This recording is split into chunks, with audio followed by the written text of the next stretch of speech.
Je m'appelle Nouné, je suis somalienne. Vous parlez souvent des sorciers, ces figures terrifiantes. Mais laissez-moi vous dire qu'il existe des cœurs encore plus sombres que ceux des sorciers. Ma sœur Oumaïma, par un désir de vengeance, a détruit la vie de toutes les femmes de notre région. Tu veux savoir comment ça s'est passé? Ok, je vais t'expliquer. Mais d'abord, abonne-toi. Je m'appelle Nouné, je suis somalienne. Cette histoire est si horrible que je préfère cacher certains détails. Nous avons des coutumes et des traditions anciennes dans notre société qui sont souvent le résultat de manipulations, d'abus émotionnels et physiques. Elles laissent des cicatrices profondes, des cycles de souffrance qui se transmettent de génération en génération. C'est la réalité. Dans mon pays, l'excision est tragiquement liée à la dignité de la femme et à l'honneur des familles. Paradoxalement, cette pratique est soutenue par certaines femmes elles-mêmes qui ont souffert et par certains hommes pour leur seul confort.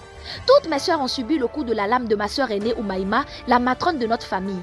Un soir, lorsque j'avais 15 ans, elle est arrivée devant nos parents avec un groupe de personnes, prétextant qu'ils souhaitaient me faire rencontrer un éventuel prétendant. Je n'avais pas mon mot à dire. Une fille doit obéir. Mais c'était un guet-apens. Elle avait organisé cette mascarade pour m'isoler des miens et m'exciser de force. Avec un petit couteau à la lame presque rouillée, elle m'a mutilée. La douleur était insupportable. Je me suis évanouie, croyant que tout était fini. Oh, comme j'étais naïve. Je me suis réveillée pour découvrir qu'elle me cousait les lèvres génitales sans anesthésie, bien sûr. Cette pratique atroce s'appelle l'infibulation, conçue pour contrôler la sexualité des femmes et garantir qu'elles arrivent pures au mariage. C'est pour cette raison que jusqu'à présent, je crains de me marier. J'ai fui plusieurs mariages arrangés car je crains la nuit de noces. Il paraît que la matrone doit découper ce qu'elle a cousu lors de l'infibulation pour que l'époux puisse consommer son mariage. Mon père se montre compréhensif. Mon mariage ne sera jamais heureux puisque je suis traumatisée.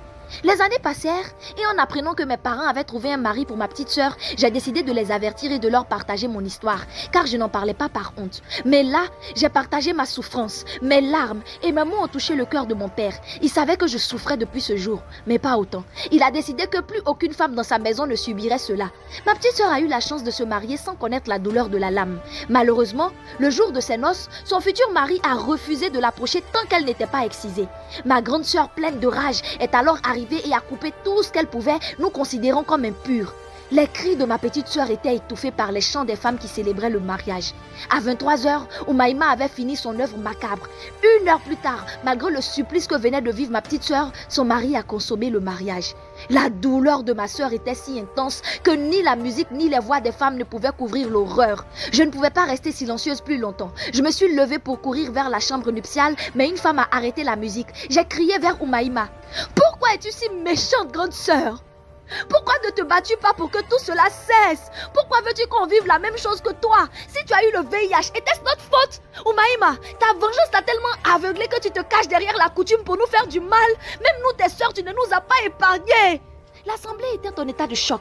Ma grande sœur avait effectivement contracté le VIH depuis longtemps lors de son excision. Folle de rage et par vengeance, elle l'avait transmis à toutes les femmes du village avec sa lame. Comme on pouvait s'y attendre, nous étions presque toutes malades.